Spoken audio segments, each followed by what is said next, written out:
K-팝의 비밀 5000년 전통 사상이 만든 글로벌 혁명.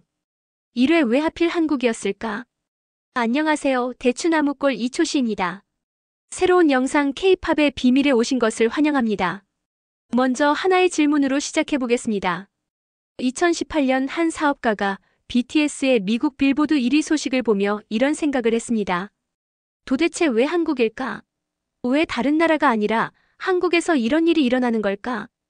그는 단순히 호기심이 아니라 자신의 사업에도 도움이 될 만한 무언가가 있지 않을까 해서 K-팝 현상을 분석하기 시작했습니다.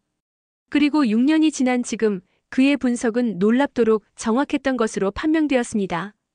오늘부터 7회에 걸쳐 그 분석을 바탕으로 K-팝 성공의 진짜 비밀을 풀어보겠습니다. 여러분이 지금까지 들어본 것과는 완전히 다른 이야기입니다. 일부 K-팝의 놀라운 현재. 먼저 K-팝이 현재 얼마나 대단한 일을 해내고 있는지 확인해 보겠습니다. 2023년 기준으로 한류 수출액이 125억 달러, 우리 돈으로 약 16조 원에 달합니다. BTS 하나만으로도 연간 5조 원의 경제 효과를 만들어내고 있어요. 하지만 숫자보다 더 놀라운 것은 이런 현상들입니다. 아르헨티나의 한 10대가 한국어를 배우고 있습니다. 나이지리아의 대학생이 BTS 가사를 외우고 있고 프랑스의 중학생들이 한국 댄스를 연습하고 있어요. 이들에게 왜 K-팝을 좋아하느냐고 물어보면 공통적인 답변이 나옵니다. 힘든 삶에서 용기와 힘을 얻는다. 진짜 친구 같은 느낌이다. 함께 꿈꿀 수 있게 해준다. 이상하지 않나요? 언어도 다르고 문화도 다르고 심지어 시차도 다른데 왜 전 세계 젊은이들이 이렇게 비슷한 반응을 보이는 걸까요? 2부 기존 분석들의 한계. 지금까지 K-팝 성공에 대한 분석들은 주로 이런 것들이었습니다. 음악적 완성도가 높다, 마케팅을 잘했다, 소셜미디어를 잘 활용했다, 트레이닝 시스템이 체계적이다 등입니다. 틀린 말은 아닙니다. 하지만 이런 설명들로는 답할 수 없는 질문들이 있어요. 왜 일본이나 중국, 싱가포르에서는 이런 일이 일어나지 않았을까요? 이들 나라도 충분한 자본과 기술, 마케팅 능력을 가지고 있었는데 말이죠. 왜 2000년대 후반부터 2010년대에 집중적으로 이런 현상이 나타났을까요? 그 전에도 한국에는 좋은 가수들이 많았는데요.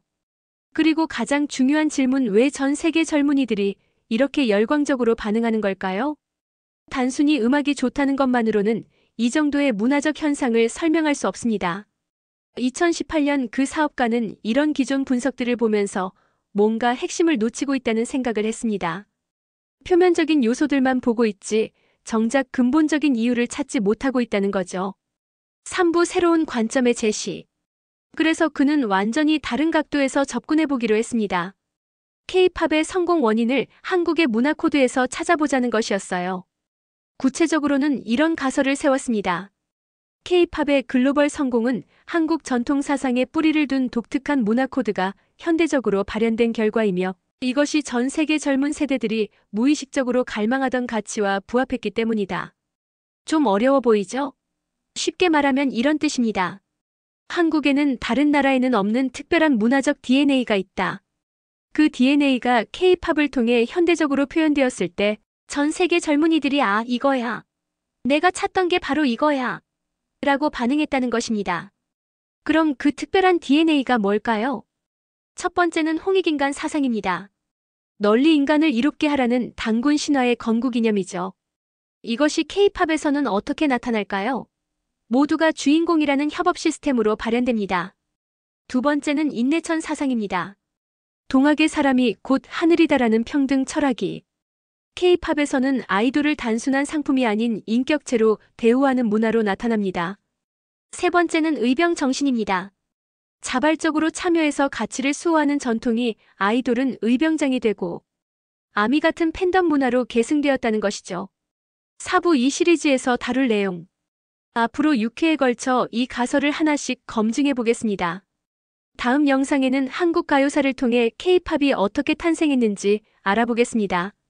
특히 서태지와 아이들이 일으킨 혁명적 변화가 어떻게 전 세계적 공감을 얻을 수 있는 토대가 되었는지 말이죠. 3회에서는 홍익인간과 인내천 같은 한국 전통 사상이 실제로 K-팝에 어떻게 녹아있는지 구체적으로 살펴볼 예정입니다. 4회에서는 K-팝 아이돌이 어떻게 진화해왔는지, 그리고 그 진화 과정이 왜 전 세계 10대들의 마음을 사로잡을 수 있었는지 분석하겠습니다. 5회에서는 아마 가장 흥미로운 내용일 텐데요. 아미 팬덤을 한국의 의병 정신으로 해석하는 관점을 소개하겠습니다. BTS를 현대의 의병장으로 보는 시각이죠. 6회에서는 왜 다른 나라가 아니라 한국에서만 이런 일이 가능했는지 한국이 가진 독특한 조건들을 분석해 보겠습니다. 마지막 7회에서는 K-팝이 제시한 새로운 문화 교류 모델이 앞으로 어떤 가능성을 가지고 있는지 전망해 보겠습니다. 오늘은 문제 제기로 시작했습니다. 왜 하필 한국이었을까? 왜 전 세계 젊은이들이 이렇게 열광하는 걸까? 기존의 답들 즉 음악적 완성도, 마케팅, 기술 이런 것들로는 설명되지 않는 뭔가가 있다는 것을 확인했습니다. 그래서 우리는 완전히 새로운 관점에서 접근해 보기로 했어요. 한국의 문화 코드, 특히 전통 사상에서 그 답을 찾아보자는 것입니다.